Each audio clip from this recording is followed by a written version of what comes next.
Hello everyone, आज हम वापस से देखने वाले हैं इंग्लिश सीखने का तरीका, किस तरीके से इंग्लिश सीख सकते हैं। Reading, proper pronunciation, tough words की मीनिंग इसके थ्रू हम देखेंगे और सेंटेंस कैसे फ्रेम करना है, कैसे बनाना है, वो सारी चीज़ें हम इस वीडियो में देखने वाले हैं। ऑलरेडी कई सारे वीडियोज़ अपलोडेड हैं, बहुत सारी स्टोरीज़ हैं। इंग्लिश स्पीकिंग कोर्स करके एक प्लेलिस्ट है वो, और इंग्लिश स्टोरीज़ करके एक प्लेलिस्ट है। दोनों ही बहुत इंपॉर्टेंट है इंग्लिश सीखने के लिए। सो जिनको स्टार्टिंग से सीखना है, जिनको रीडिंग नहीं आती या फिर जिनको रीडिंग आती है, उनको सेंटेंस फ्रेम करने में, सेंटेंस फॉर्म करने में उनको प्रॉब्लम होती है या बोलने में दिक्कत होती है, उन सभी के लिए ये सारे वीडियोस बहुत हेल्पफुल हैं, बहुत इंपॉर्टेंट है। क्योंकि यहाँ पे हम सिर्फ और सिर्फ इंग्लिश का एक एक लाइन नहीं देखते, बल्कि हम यहाँ पे ग्रामर और इंग्लिश सीखने के लिए आपको रीडिंग, करेक्ट प्रोनाउंसिएशन, ग्रामर, बहुत सारी चीज़ों की ज़रूरत होती है। क्योंकि देखिए कई बार तो ऐसा होता है कि हम इंग्लिश बोलना चाहते हैं, हमारे पास वर्ड्स भी होते हैं, बट हम उन्हें सेंटेंस नहीं बना सकते, नहीं फॉर्म कर पाते हैं। और कई बार तो ऐसा होता है, हमेशा ही जिनको नहीं आता तो उनके लिए एक सबसे बड़ी प्रॉब्लम होती है वर्ड्स की। ठीक है, जो टफ वर्ड्स हैं या फिर आपको जो बात बोलनी है उसके लिए आपके पास अगर इंग्लिश में वर्ड नहीं है, यानी वोकैब प्रॉब्लम है, सो इससे इन सारी वीडियो से आपका जो वोकैब है, वोकैबुलरी, वो आपका स्ट्रांग होगा। ठीक है, वर्ड पावर स्ट्रांग होगा। Okay, so let's begin. हम देखते हैं फटाफट। देखो, एट अ शॉप, अगर आप शॉप पे हैं तो किस तरीके से आप बात कर सकते हैं अगर आप गए हैं सामान खरीदने। अब यहाँ पे ये सारे जो लाइन्स हम पढ़ेंगे वो सिर्फ शॉप से रिलेटेड नहीं है। आपको बहुत सारी ऐसी चीज़ें हैं जो आप घर पे भी पूछ सकते हो और कहीं पे भी, मतलब कि एनीवेयर आप यूज़ कर सकते हो ये सारे सेंटेंसेस। घर पे भी हम पूछते हैं या घर पे भी हमसे कोई सवाल करता है तो हम बताते ही, आंसर करते ही हैं। तो उन चीज़ों को इंग्लिश में कैसे बोले। बाहर गए हैं, अगर कोई चीज़ आपको चाहिए तो आप कैसे उसे इंग्लिश में बोलें। ठीक है, तो यहाँ पे अगर आप देखोगे कि यहाँ पे नॉर्मली जो चीज़ें यूज़ की है गई हैं, तो इन चीज़ों की जगह पे आप और क्या बोल सकते हो, वो सारी चीज़ें मैं यहाँ पे आपको बताते जाऊँगी। और कैसे ग्रामर यूज़ हुए हैं, कब आपको कैसे कौन से सेंटेंसेस, कैसे कौन से वर्ड्स आपको कहाँ पे यूज़ करनी है, ये सारी चीज़ें हम यहाँ पे देखते जाते हैं। ठीक है, चलिए देखते हैं। करण एंड निशा, ये नाम है, हमें पता चल रहा है, और उनके बीच में एंड लगा के हमने दो नाम को यूज़ किया। तो ये ऐसे हम किसी का भी नाम ले सकते हैं, सीता एंड गीता, इस तरीके से, Ram and Shyam.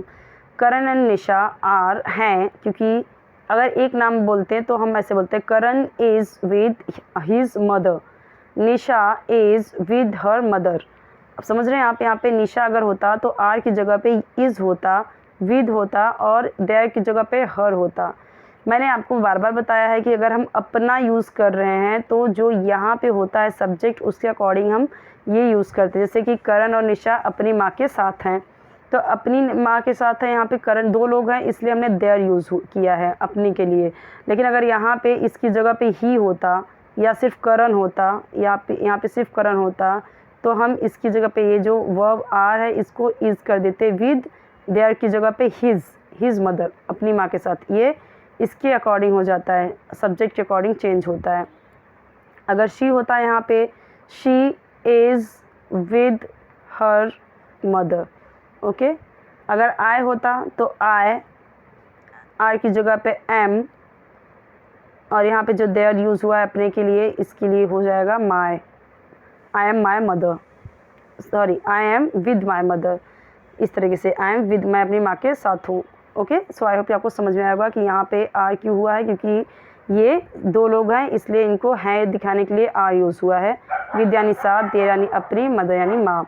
They have come to the stationery shop. Stationery shop होता है ना, जहाँ पे हम सामान खरीदते हैं, स्टेशनरी शॉप बोलते हैं हम, स्टेशनर्स। ठीक है, स्टेशनर्स शॉप यानी कि जहाँ पे सारी चीज़ें मिलती हैं, book, notebook and pen, pencil, eraser, सारी चीज़ें मिलती हैं, उसको बोलते हैं स्टेशनरी शॉप, स्टेशनर्स शॉप, या स्टेशनरी शॉप भी हम बोलते हैं। शॉप यानी दुकान। Karan wants to buy a chart paper. Karan चाहता है, टू बाय यानी खरीदना, एक चार्ट पेपर। चार्ट पेपर जो बड़ा सा पेपर होता है, वाइट कलर, अलग कलर में होता है वो। करण एक चार्ट पेपर खरीदना चाहता है। निशा wants to buy an eraser and a pencil।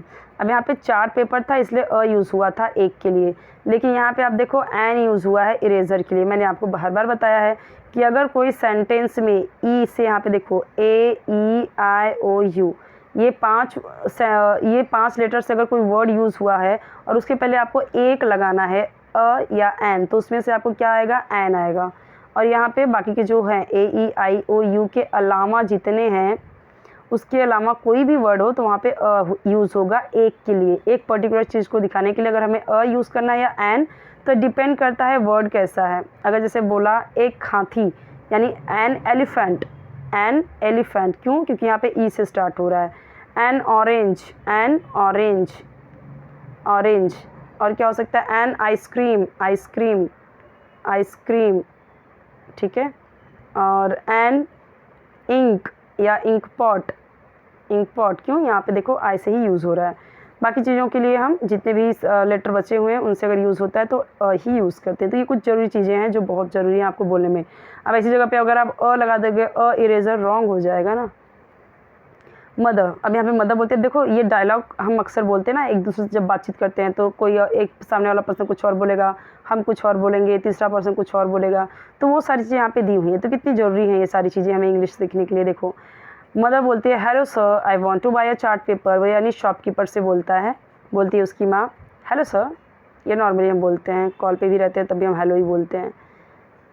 I want, मैं चाहती हूँ, to buy a chart paper, मैं एक चार्ट पेपर ख़रीदना चाहती हूँ। करण बोलता है इट शुड बी थिक। करण भी क्या बोलता है वहाँ पे? यह मोटा होना चाहिए, यानी कि एकदम पतला नहीं होना चाहिए। कैसे एकदम कोई झंझट होता है एकदम पतला ट्रांसपेरेंट दिखता है आर पार, वो नहीं, मोटा होना चाहिए ताकि उस पर कुछ भी कलर कर सके तो ख़राब ना हो। इट यानी यह किसके बारे में बात कर रहा है? Chart paper. शुड बी यानी होना चाहिए, थिक यानी मोटा, कैसा होना चाहिए? मोटा होना चाहिए। Shopkeeper oh yes ma'am, which colour would you like. यहाँ पे ऐसे भी बोल सकता है ओके मैम, ऐसे भी बोल सकते हैं हम ओ येस मैम, हाँ मैम ठीक है। विच कलर, कौन सा कलर, कौन सा रंग। वुड यू लाइक, ये अक्सर हम बोलते हैं। Which juice would you like, which food you like, would you like, ठीक है। विच कोई भी चीज़ यूज़ कर सकते हैं यहाँ पे इस जगह पे, ठीक है। विच कलर वुड यू लाइक, ऐसे बोल सकते हैं which colour pant would you like, ठीक है। जो भी चीज़ आपको चाहिए वो बोल सकते हैं, कौन से कलर का आपको पसंद करेंगे या कौन सा कलर आपको पसंद है। करण बोलता है वाइट ओनली, सिर्फ वाइट चाहिए, या फिर वाइट भी बोल सकते हैं यहाँ पे, ओनली वाइट, वाइट कलर ऐसे ही बोल सकते हैं, white colour, white only, okay, इस तरीके से। शॉपकीपर बोलता है लुक एट दिस पेपर, इस पेपर को देखो, लुक एट दिस। हम अक्सर बोलते हैं look at this, look at the black board, look at the road, road पे देखो, यानी कि लुक एट दिस पेपर, इस पेपर को देखो। लुक एट का मतलब होता है देखो, दिस मतलब इस, पेपर का मतलब paper. It is white colour, ये वाइट कलर है। इट मतलब यह, इज़ मतलब है, ऑफ वाइट कलर, ये वाइट कलर का है। It is quite thick also, it is यह है। इट का मतलब जैसे मैंने यहाँ पे बताया, इट का मतलब यह, इज़ का मतलब है, यहाँ पे वही मतलब है। क्वाइट यानी काफ़ी, थिक मोटा, ऑल्सो भी, यह काफ़ी मोटा भी है। मदर बोलती है it should be of good quality. अब कोई होता है थोड़ा रफ होता है, कोई सॉफ्ट होता है, तो उसने यही बोला इट शुड बी। ये जब हम कोई भी चीज़ बोलते हैं यह होना चाहिए ऐसा, it should be of good quality, यह अच्छा क्वालिटी का होना चाहिए, अच्छी गुणवत्ता का होना चाहिए। क्वालिटी यानी हिंदी में बोलते हैं गुणवत्ता, लेकिन आपको हर चीज़ को हिंदी में नहीं देखना है, इंग्लिश में, इंग्लिश के वर्ड से आपको हिंदी को रिप्लेस करना है। हिंदी की जगह पे आप इंग्लिश के वर्ड डालो, क्वालिटी को ही क्वालिटी ही बोलो, okay. It should be of good quality, अच्छा को हमेशा गुड ही बोलो, नाइस बोलो, okay. It should be of good quality, अच्छी गुणवत्ता का होना चाहिए, अच्छी क्वालिटी का होना चाहिए। Ink must not blot on it, ink इस पर ब्लॉट नहीं होना चाहिए, धब्बा नहीं लगना चाहिए। इंक अगर हम जैसे कि अगर पेंटिंग कर रहे हैं तो उस पर कैसे इंक ऐसे पीछे उभर के आ जाता है, यानी कि ब्लॉट हो जाता है, धब्बा लग जाता है पूरा पीछे साइड, तो वैसा नहीं होना चाहिए।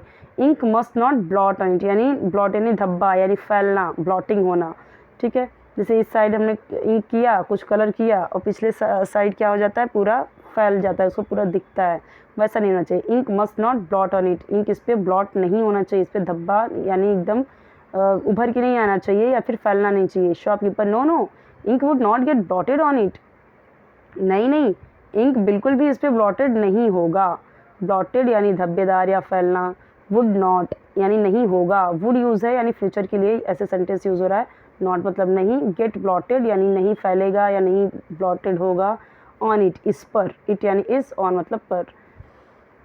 This paper is meant for painting. अब पेंटिंग के लिए हम देखते हैं कि पेंटिंग के लिए तो पूरा हम कलर करते हैं, तो वो तो उसके लिए तो मोटा ही चाहिए, तो इसीलिए उसने बोला this paper is meant for painting, ये जो पेपर है पेंटिंग के लिए ही है, इसीलिए इसने यूज़ किया है इज़ मेंट फॉर पेंटिंग, कि ये पेपर पेंटिंग के लिए ही है। अब मेंट यहाँ पे इसलिए यूज़ किया गया है ताकि एक बोलते हैं ना, जोर डाल रहा है कि पेंटिंग के लिए ही है ये।